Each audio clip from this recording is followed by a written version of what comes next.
The battle finally calmed down, leading all the groups coming once again to gather in the old schoolhouse dining hall. The higher powers and Issei sat around the table like before. The bodyguard took their positions, with some long black-haired female fallen from the army taking Valley's spot behind Azazel, and Danny and Jin Woo behind Issei. The girls kept staring at Issei and his striking new appearance. Issei was not noticing and focused on the big three. Surzex got the conversation started. Well, Issei, as the self-proclaimed leader of dragons, it's only fair for you to take part in this conference as well. We were discussing ways on how to best act to show that our factions truly want peace to the other races. Issei nodded and agreed that was a great idea. Thinking back on one of the early missions he helped the devils out with Rias and Sona, sent him and Sangi out together where he got to learn more about the Citri team and Sona's goal. She had one that Issei could now get behind. Thinking back to that idea, he looked to Sona and smiled, then back to the big three. I have the perfect idea. How about the establishment of schools that can take in people from each faction? Everyone, especially Sona, eyes widened in surprise. Michael was the first to reply. That is an excellent idea to not just promote unity, but to look to the future of the younger members of our factions, Surzex asked. What spurred this idea? And Issei explained that it came from Sona and her dream to make a school that all devils could be seen as equals and have the same opportunities to grow and rise ranks as pure bloods and nobles. With this opportunity, we can not only make that idea a reality, but expand it to not just demons but to any faction. We can even offer enrollment to more faction to promote more unity. Azazel laughed at the statement. I love it. You're more surprising by the minute, boy. I second this idea. And with the Chaos Brigade, Church of Saros, and UA threatening our future, this truly seems like the best way to strengthen our new recruits. The group continued discussions on the idea and even on other topics that though Issei kept up a leader's face during, inside his head spun from trying to keep up. Flashback to after returning from rescuing the goblins from UA. In his realm while he was relaxing by a tree, the two ogre bullies he saved appeared before him and suddenly dropped to their knees in front of Issei. The larger purple one named Bulk spoke in gratitude to Issei. Thank you for saving us from those monstrous humans. The skinny orange one named Skull apologized loudly. Please forgive us. We have been hunted by humans for so long. Sometimes the only way to release that frustration was to pick on weak humans in release. Issei frowned at the two and stood. I can understand being afraid of those who hunt you. The goblins around them paused their gathering and hut building to watch. However, lashing out at the weak and defenseless, the innocent and ignorant is not okay. Just like your kind probably has good ogres and bad, humans are the same. Most don't even know you're real.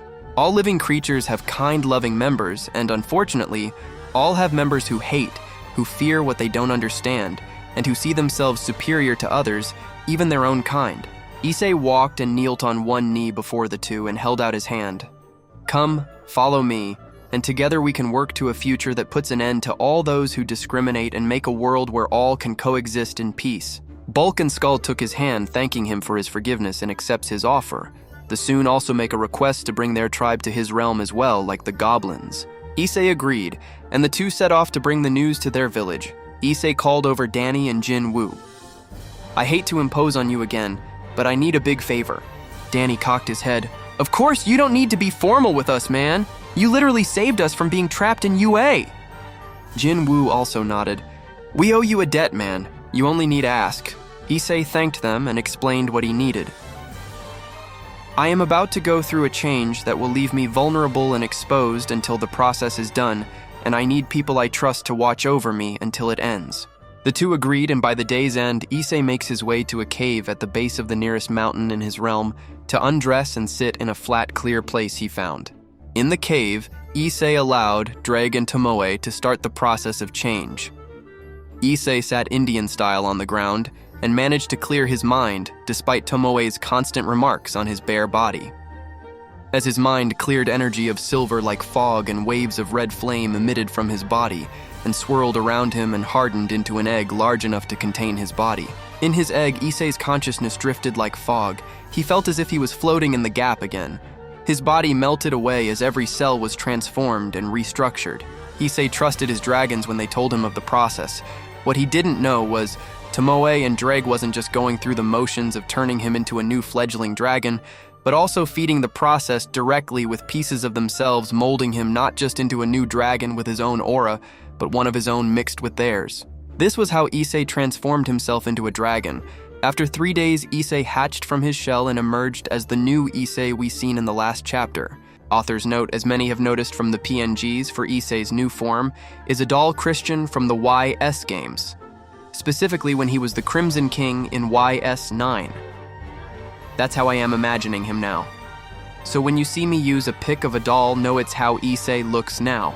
As Issei hatches once again, he is berated by Tomoe's lustful comments on his new physique. He was now taller, roughly 6 foot.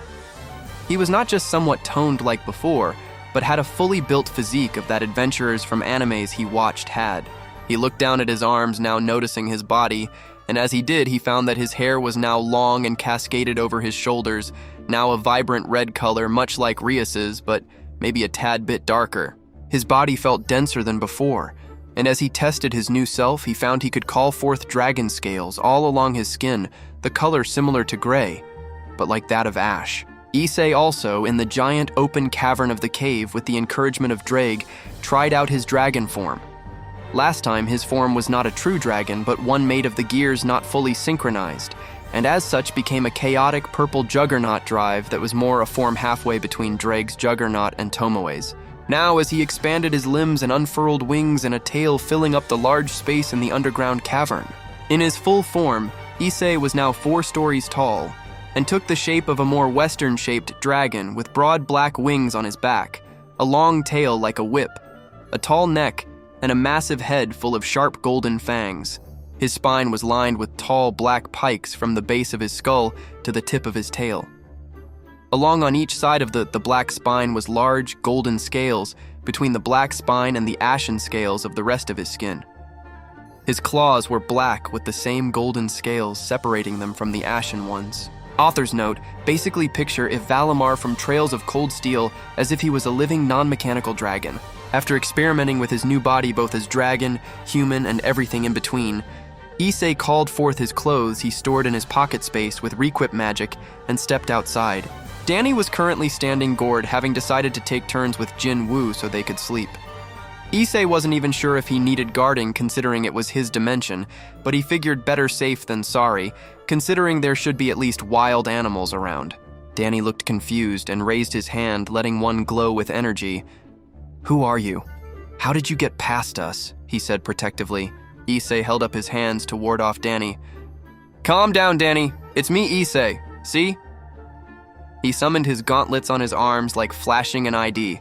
Danny lowered his hands and smiled. "Wow, dude, you look almost nothing like your old self, man. I didn't know turning into a dragon would change your human appearance so much." Issei did his habit of scratching his neck in nervousness. "Do I really look that different? Hope I don't look ugly now." Danny assured Issei that wasn't the case and that he just looks that different. Issei looked into a nearby pond at the base of the mountain and saw just how different his appearance was. He saw his face looked mostly the same, if not a tad older. At that moment, a goblin ran up to the two of them right after the sound of an explosion in the distance.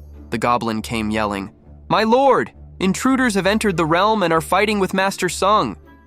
After hearing that, Issei stopped worrying about his new self, and his instincts kicked in.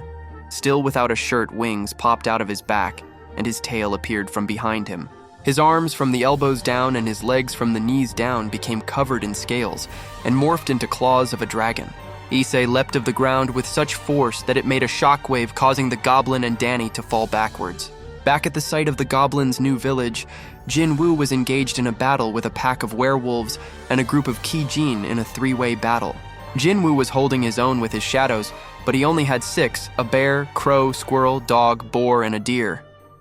As shadows, they were stronger than normal animals, but they were not soldiers and mostly pests to the invaders. Most of his shadows faced off with the werewolves, while Jin Woo himself was taking on the Kijin.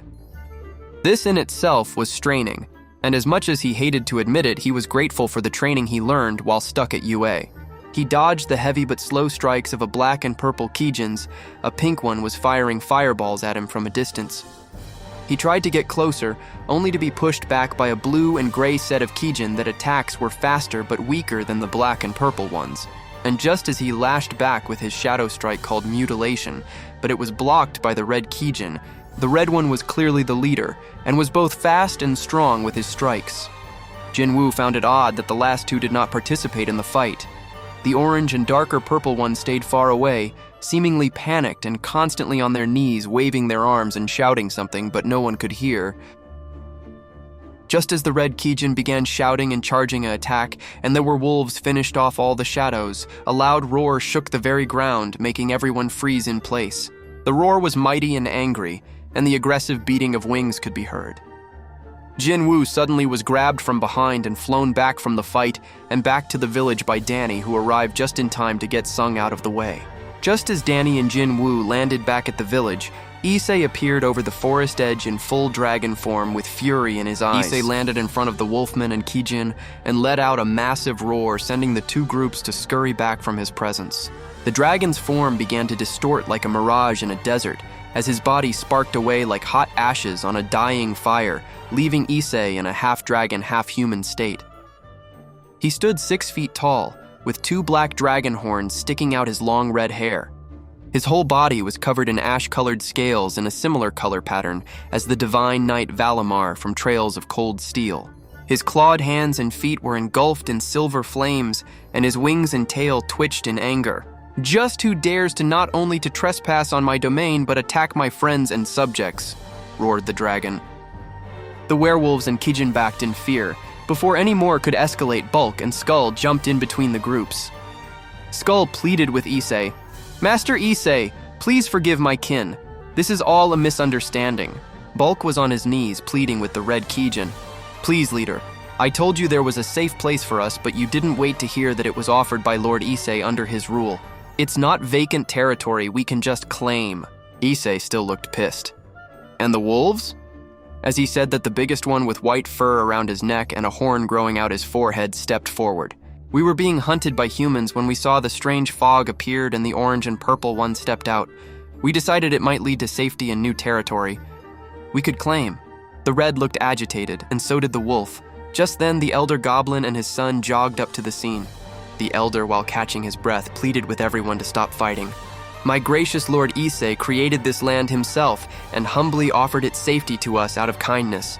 I am sure he would be happy to let you live here as well." The son added to his father's statement. "Yes, my lord, it's clear these groups were simply looking for a new home. I'm sure we can find a way to live in peace." Things start to settle down after the two ogres get to leader Kijin to understand that the whole dimension they walked in belonged to Issei, and he was the one who extended the original invitation. The Kijin and werewolves end up agreeing on one thing. They don't follow anyone who is weaker than them, so the two leaders challenge Issei to a battle to prove he is strong enough to lead them.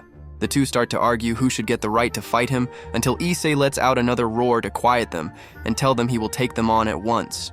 The two are stunned that he thinks he could truly take the two of them without either holding back, but Issei reassured them he knew that.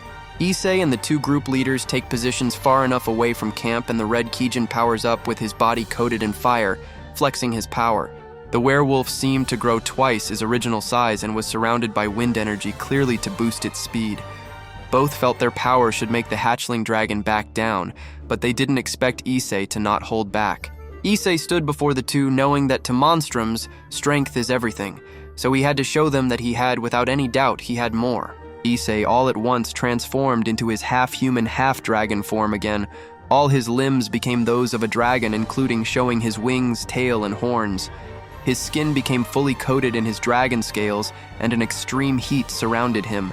After converting to his dragon's form, he summoned his sacred gears on his arms and called for the form he felt out of pure instinct. "Balance break!" Issei waved in and out of existence like a mirage himself, until he glowed like a got coal. When the light fades, he was now in ashen armor with the words "Boost" and "Siphon" came from his gauntlets.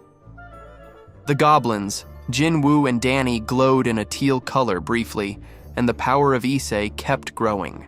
The waves of energy was so strong that before the fight began, the wolf and Kijin knelt down on a knee and bowed to Issei in submission and vowed their loyalty to his might. For once, Drake and Tomoe was on the same page and proud of how Issei handled the situation and gaining new subjects. Soon after, Drake reminded him of Bahamut's request, and suggested his subjects could get stronger, and in turn so would he if he fed his scales to them like Dre did for Issei. And soon all the Kijin, goblins, and werewolves became dragon kin. Flashing back to the present, Issei was now standing in front of his new future. The summer was over, and somehow not only in just the few remaining weeks of summer, build a whole new large school campus in Kuo, but already the Big Three managed to secure allies in other heavenly factions. As part of some of the deals with other factions, each school was given a sponsor, and surprisingly, despite being in demon territory, the sponsor for Issei's new school was the Norse god himself, Thor. So as such, the school was named after him and called Thor's Military Academy, with the emblem of a hammer crossed with a lightning bolt. While lost in thought, thinking that he would carry out the dreams of his lost friends, that he would keep their promise and get a girlfriend finally now that he was in high school. As he was thinking of this, he felt someone walk up beside him. Issei turned his head and saw Rias in her new academy uniform, just as tight-fit as her old one. The new school uniforms were mostly black with bands of red going along the upper shoulders and outside the long sleeves, with the emblem of the school on the uniform pocket. As he noticed the emblem, he then realized it was over top of certain aspects of Rias, making him blush that he was staring. Issei blushed profusely and turned his head as he tried to bring up a conversation so she wouldn't notice where he was staring. "Wow, that uniform looks great on you." Rias's whole face turned the color of her hair as her heart began to flutter. She shyly tugged at her skirt hem and thanked him for the compliment. Before it could get more awkward, the rest of the Gremory team arrived, and they all finally walked to the school's auditorium. After a few minutes, the Gru, along with many other students, filed into an auditorium. Issei noticed Rias look uncomfortable as she noticed some tall blonde guy walk in from a different side of the room, but was afraid to ask what was up. As everyone settled into their seats, a tall, buff older man with long gray hair and full gray beard. Beside the older man was a buff warrior with long blonde hair, a red cape, and silver helmet. The hammer on his belt was a clear sign that he was in fact the god of thunder in Norse mythology, Thor himself. The older man introduced himself as the Dragon King Tiamat, and he was asked to be the acting principal of the newly established joint multi-species education program. Tiamat continues, "For the first time in centuries, the heavenly species are seeking a life of peace and working together and not domination and war. Here at this military academy, we will train you in battle, not just in knowledge and magic. We must not forget that there are still those who fight against peace. Unfortunately, there is a group that follow the dragon god Oroboros called the Chaos Brigade that seem to be determined to stop peace between the factions, so our schools will help train you so you can be prepared to face such chaos on your own terms when the time comes and help bring true peace to our future."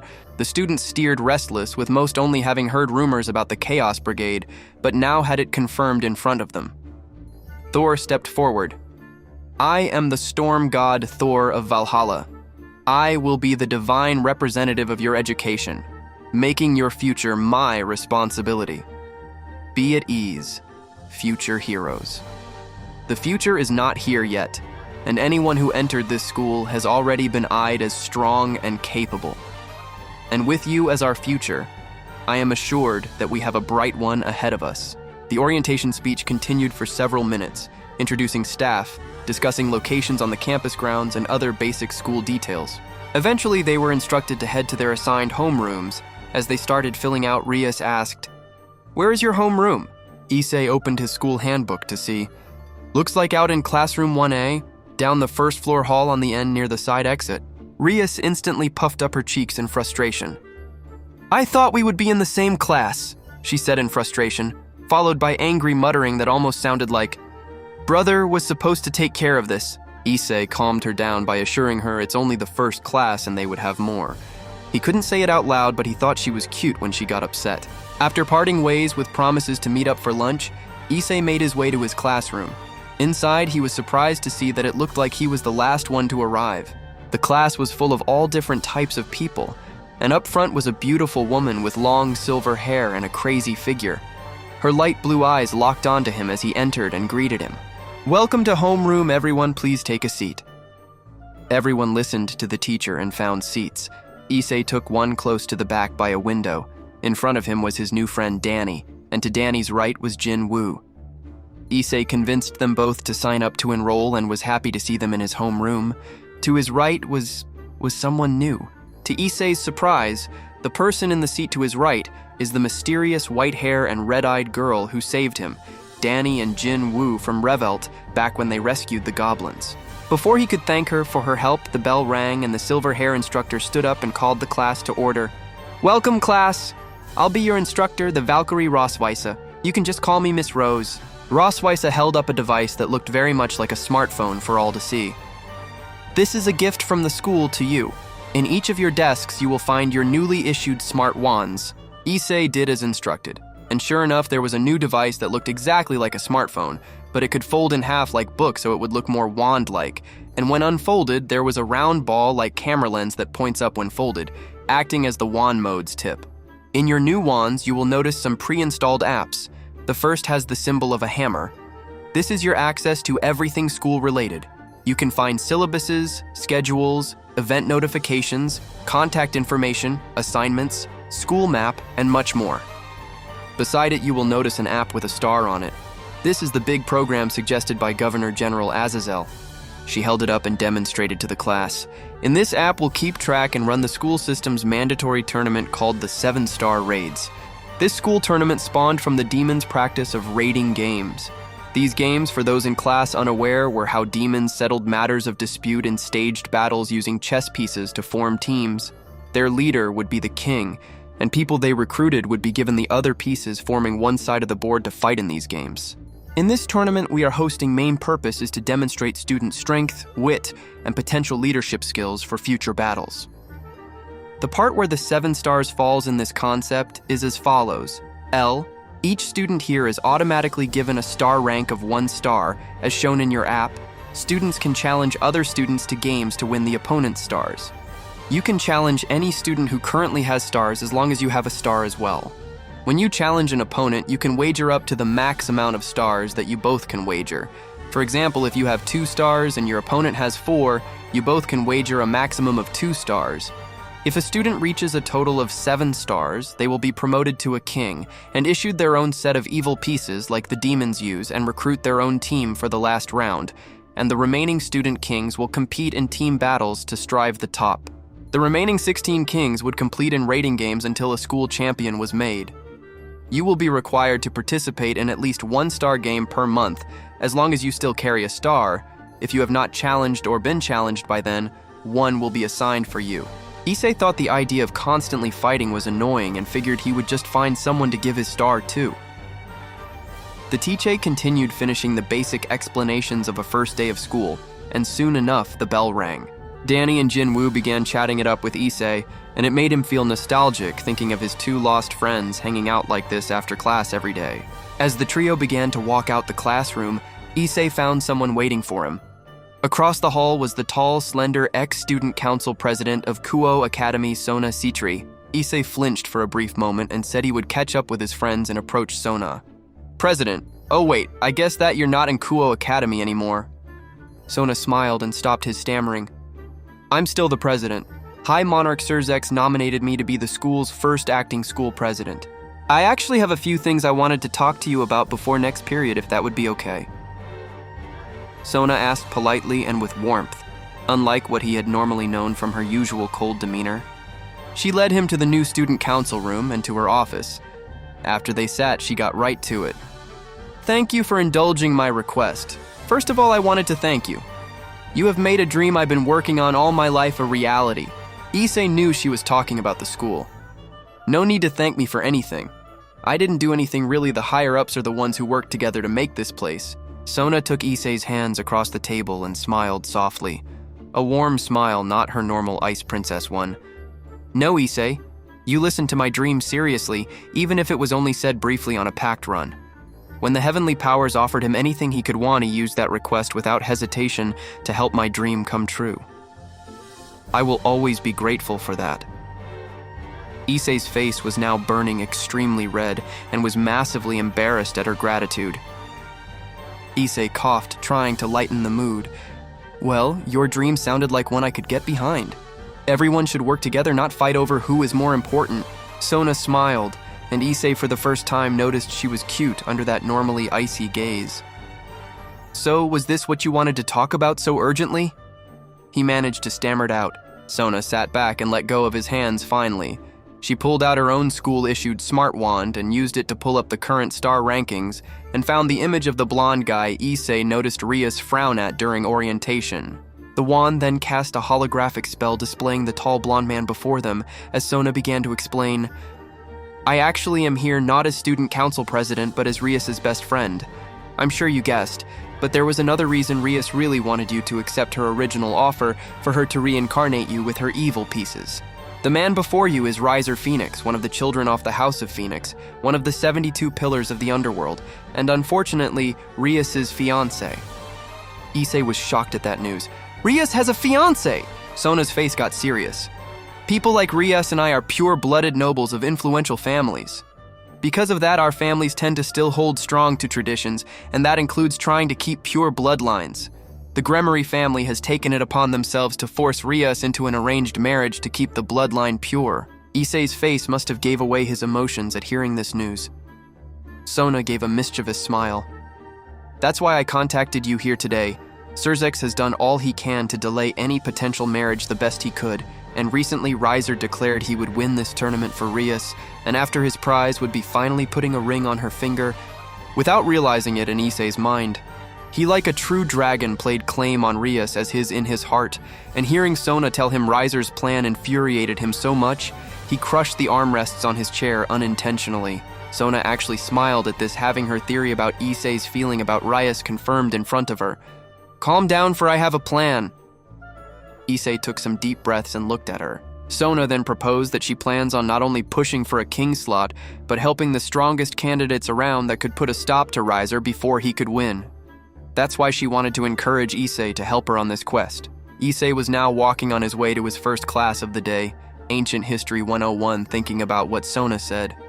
Before, Issei didn't want any more excitement and was going to just give up his spot to Danny or Jinwoo, but after finding about Riser, he made up his mind. Issei didn't just plan on being another speed bump like Sona suggested to slow Riser down.